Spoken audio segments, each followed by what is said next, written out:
Professor of Biological Sciences, and her attester, Rod Anderson, also Professor of Biological Sciences.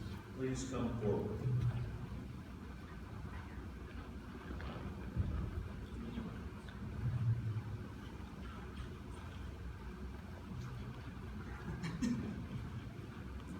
Afternoon.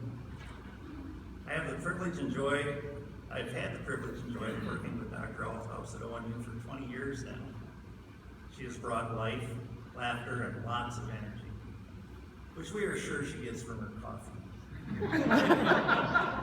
I'm not saying that Amy's coffee is strong, but a student told me just this week that she could tell Dr. Althaus's coffee was way too strong for her just from the smell that she got from halfway across the room. Although Amy and I have both been at ONU for the last 20 years, our history goes back significantly longer. Amy began her academic career in the woods of Pennsylvania, earning a BS at Shippensburg University. She then traveled to the cold, wintry plains of Vermilion, South Dakota, to graduate school where she studied chondrogenesis and regenerating new limbs.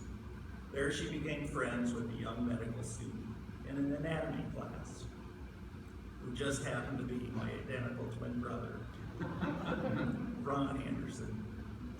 After her graduate program, her postdoc took her to the green rolling hills of Endless Corn in Iowa City, Iowa, where she continued her research in limb development in Michael Sodersch's lab, which by sheer coincidence was right next door to the lab in which I was working. When we first met in the hall, Amy asked, "I thought you were going to Minneapolis for your obstetrics residency." To which I replied, "You must know my twin brother, Ron." I'm forever in my brother's debt for starting my friendship with Amy, that for now has lasted for over 30 years. Amy is an outstanding scholar. Her unique three-dimensional cell culture system allows cells to grow and develop in ways similar to how they would grow in a living system. She's adapted it to study cancers of the breast and colon. But Amy's research is not just a scholarly project for her. Amy is a mentor. She has brought students into her lab and works closely with them one-on-one. Students may start in her lab knowing a lot about biology, but they leave being true biologists, knowing how to propose and investigate a hypothesis and draw conclusions from the data. Amy is best known at ONU as an outstanding instructor.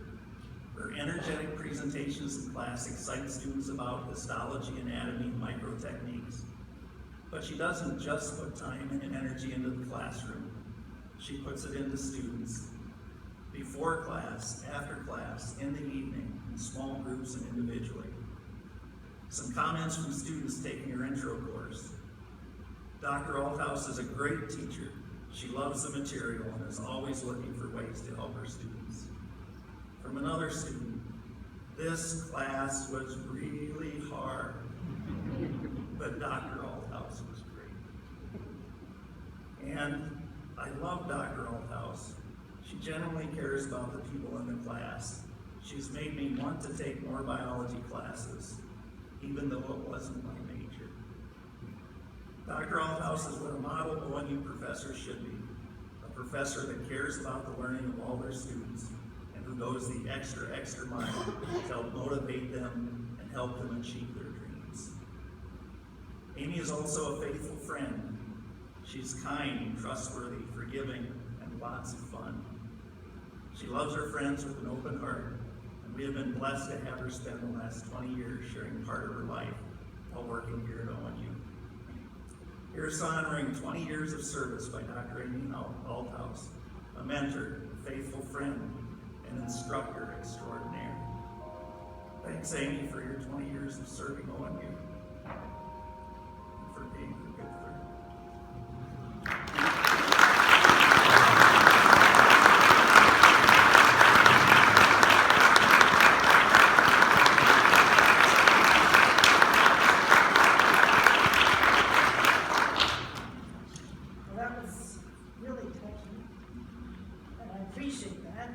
So I have to proceed ahead. I didn't know what to expect from Rod, and I asked him to do this because of the history.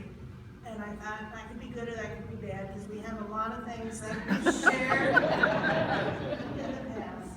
And I didn't think he was gonna reveal those. I was said, are you gonna talk about it? I thought maybe I should tip my hand, so I'm gonna have a full litany of things in common. So, because he was so sweet and only really said one thing. When I think of Rod, I think of a couple things that come to mind. Obviously, the friendship, but there are some circumstances that really draw us close. Duct tape, band wire, bowling. If you remember, you had a bowling alley here, and it was really great.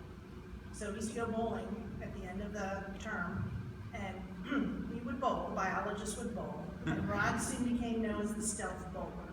He would drop the bowling in the air, scoring incredible. Scott Swanson, on the other hand, dare I said I would do it, foot fault city, but he did score well. But we had a good time, And in fact, Scott was in the biology department, that's how I got to know him. If you ask Rod what his favorite restaurant is, he would say Dairy House. And when you think of Rod, you think of chocolate. So I used to say if we would set a live trap, there was 2 people we could catch in that live trap. At that point, it was Rod Anderson and Carl Post. So that was pretty neat. So we do have a long history and a really good friendship, and I really appreciate the comments. So 20 years, I had to think about that. What was I gonna say? A lot happens in 20 years, and when I interviewed 20 years ago, was President DeVoe Freed, which I'm really tickled to see here. Dean Hobecker was the dean, and Terry Kaiser was the chairman. And there were 10 people on the faculty at that point. Rod Anderson was one, Scott Swanson was one, Lynn Young was one, and I don't know who else, Verona Sunica, and there were several others. But we only had 10 of us, and we got fairly close fairly quickly. But it was interesting when I interviewed that day, I was really sick. I had a fever, and I didn't think I was going to make it. And I remember Dr. Freed said to me, do you need to go to the Steve House Center? And I went, no. Bright red, I was sweating profusely, and I was on medication, and all my dad could say was, thank God you were medicated, because if they saw the energy you really had. So I said, good point, Dad, good point. But when we moved here, when I moved here, my brother drove me out, we came in a U-Haul, and I remember it well, it was hot, the U-Haul broke down multiple times.